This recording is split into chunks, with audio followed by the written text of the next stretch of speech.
The woman, the stranger, was looking at me. Her stare was too direct, not sufficiently vacant. She was not merely resting her eyes on the car next to hers, as people often do in Lagos traffic. She was looking at me. At first I glanced away, but then I stared back at the haughty silkiness of the weave that fell to her shoulders in loose curls, at her fair skin, which had the plastic sheen that comes from expensive creams, and at her hand, forefinger bejeweled, which she raised to wave a magazine hawker away, with the ease of a person used to waving people away.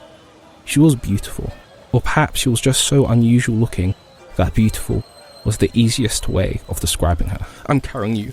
I can't find my way because the streets, the houses were gone, the buildings were rubble, so I couldn't be sure, and I'm panicking, I'm scared. There's bodies everywhere, and I got to the junction, and I thought, is this my fucking junction? There was no landmarks. This is my fucking road, and I've lived here for years, but I didn't know this was my fucking road, even though I've lived here for years. And I'm clambering over the rubble, trying to get higher to see if this is my fucking junction, because if this isn't my fucking junction, we're fucked. We're really fucked. About 5 years ago, when I was on leave, I found myself standing in the middle of the cereal aisle at the Publix, with my arm around some guy's throat. I was squeezing so hard, he pissed himself. Do you know why I was doing this? Because he hadn't moved his cart when I asked.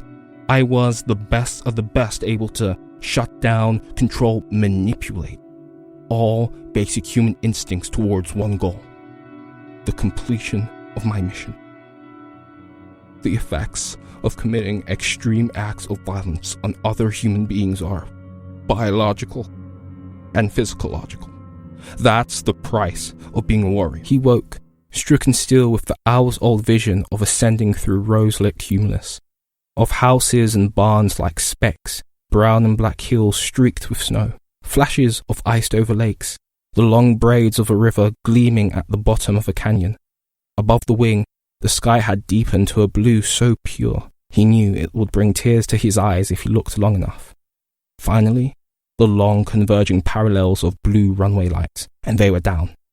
He walked into the airport, past the banks of monitors. Already, he felt as if he'd lost something. Some beautiful perspective, some lovely dream fallen away.